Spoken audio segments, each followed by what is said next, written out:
بسم اللہ الرحمن الرحیم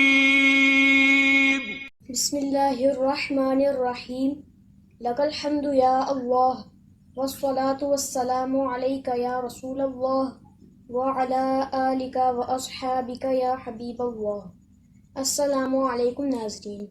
فہم دین کی 28ویں قسط کے ساتھ آپ کا میزبان محمد علی رضوی حاضر ہے۔ آج ہم شوال کے روزوں کے حوالے سے بات کریں گے۔ اس حوالے سے ہماری رہنمائی کے لیے آج ہمارے ساتھ موجود ہیں مجاہد اہل سنت رحمۃ اللہ علیہ کے رخت جگر جناب محمد ضیاء الحق چوہان صاحب۔ چوہان صاحب، یہ بتائیے کہ شوال کے 6 روزوں کی کیا اہمیت ہے؟ بسم اللہ الرحمن الرحیم۔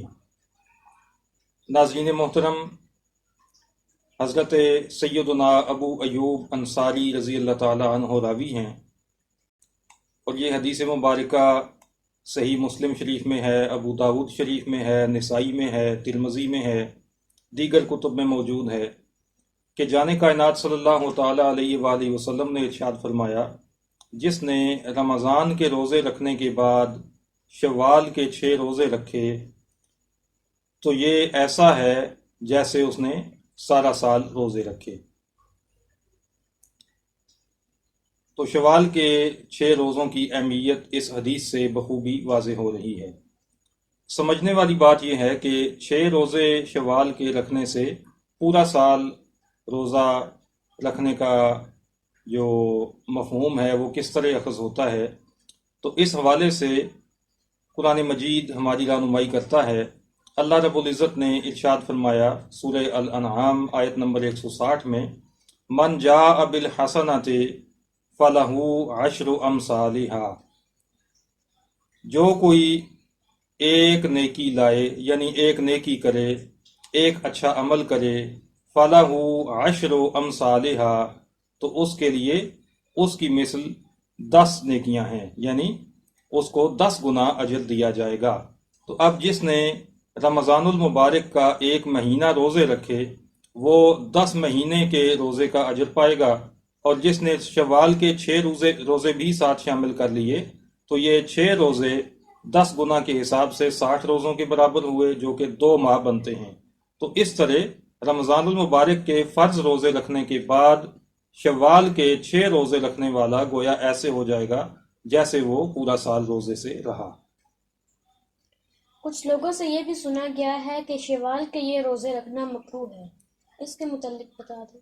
شوال کے روزوں کو مطلق مکروہ سمجھنا تو غلط ہے، اس کی کوئی حیثیت نہیں ہے، اس لیے کہ جو حدیث میں نے ابھی پیش کی ہے اس سے یہ بات بخوبی واضح ہو رہی ہے کہ یہ روزے رکھنا آقا صلی اللہ علیہ وآلہ وسلم نے اس پہ اجر بیان فرمایا ہے، اور یہ روزے رکھنا سنت بھی ہے اور مستحب بھی ہے۔ جہاں تک مکروہ کی بات ہے، 2 صورتیں ایسی ہو سکتی ہیں کہ جس میں ان کا رکھنا مکروہ قرار دیا جا سکتا ہے، اور وہ پہلی صورتحال یہ ہو سکتی ہے کہ اگر کوئی شخص شوال کے 6 روزے 1 شوال سے شروع کر کے رکھے تو یہ مکروہ ہوگا، اس لیے کہ 1 شوال عید الفطر کا دن ہے اور عید کے دن روزہ رکھنا حرام ہے، وہ جائز نہیں ہوتا۔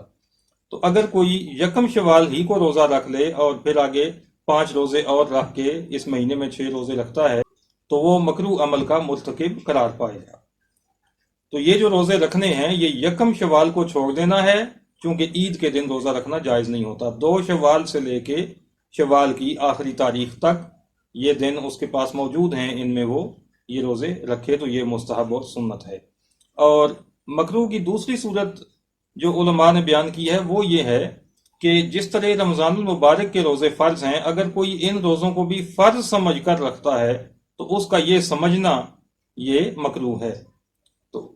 یہ 2 صورتیں ہیں مکروہ کی، ورنہ یہ روزے رکھنا مستحب عمل ہے۔ شوال کے یہ روزے مسلسل رکھنے ہیں یا متفرق ایام میں؟ ان روزوں کے متعلق علماء نے ارشاد فرمایا ہے کہ دونوں طرح سے یہ روزے رکھے جا سکتے ہیں، اگر چاہیں تو اکٹھے مسلسل 6 دنوں میں یہ روزے مکمل کر لیں، اور اگر چاہیں تو 1 دن روزہ رکھ لیں،